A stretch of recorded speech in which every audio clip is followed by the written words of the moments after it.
Oh man, how about that Charlie Sheen roast? That was pretty good too, dude. So we taped it. Of course, I mean, I broke my fucking nose at the Charlie Sheen roast. You're mad, man. You're insane. Oh man, I love that. I'll tell that story too. But William Shatner says, "Fuck, Steve." Really? William Shatner says, "What the fuck?" Oh what my the God. Yeah, it's classic. And so when we taped the Charlie Sheen roast, this part I think is so fucking funny. Like when it was like maybe like a week before it actually aired, after we taped it, and Charlie invited everybody that was involved with the roast to his house, this huge fucking mansion. You gotta remember this. Charlie's house? Yeah. Yeah, and this is like before shit got real crazy with him. It was after it got crazy at first, but before it got super crazy. Right. He was crazy though still. Oh, yeah. Dude. He had everybody over to his house before we taped the roast and after when it aired. So it was before we taped the roast when I first met him, and we're at the house, and he like pulled me aside. Just he said, a party? Just to hang. It wasn't like a party Charlie Sheen style. It was more just like everybody meet before we work together. Okay. So we're at the Charlie Sheen's house. You know, the first time I met him there, he pulled me aside. He said, "You know, man, Steve-O, you and me, when we go down in flames, we don't fuck around." You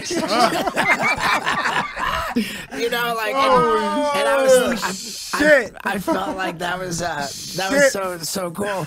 And then when Steve, man, God damn, amazing. And then when we were at his house to watch it, right, which was so crazy because he had that whole like fucking meltdown debacle with the 2.5 Men, and and he had like I suppose got fired from the show, and so when the Charlie Sheen roast aired, it aired immediately after the very first episode that featured Ashton Kutcher. Oh wow! Right, Ashton Kutcher replaced him. And so on the whatever the network this premiere with the Ashton Kutcher season was, the Charlie Sheen roast on Comedy Central aired immediately afterwards. So we watched both of them in Charlie Sheen's living room with Charlie Sheen, and he didn't know what how they killed off his character. He didn't know what the fuck they did after he left. So we're sitting there in the living room with fucking Charlie Sheen while he watches this the death of Charlie Sheen.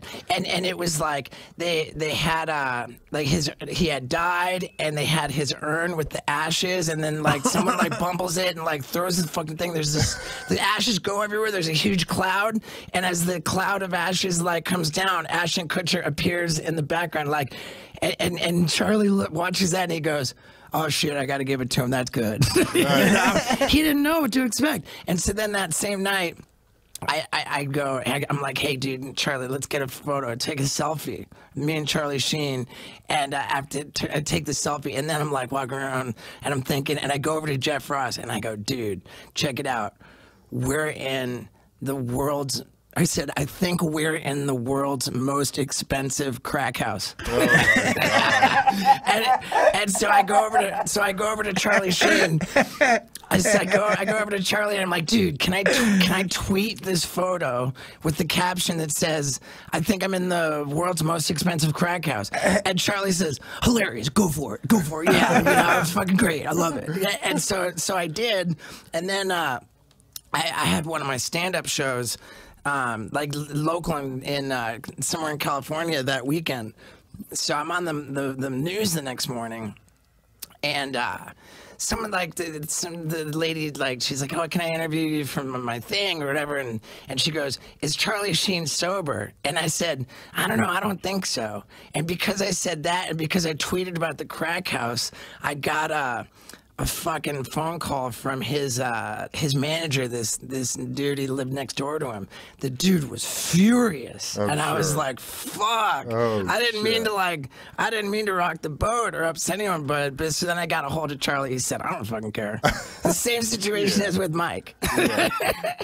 That's awesome. But yeah, man, fuck, that whole Charlie Sheen situation is crazy. You still talk to him ever? Yeah, have you ever heard from him? I haven't, but now I saw that he posted that he's been sober for over a year now, which is great. That's good. It's great that. But I mean, I can only imagine like the legal situations that he's in now. Yeah. You know, I mean, talk about like. talk about having a lot and then like he was just on top of the world. You know what I mean?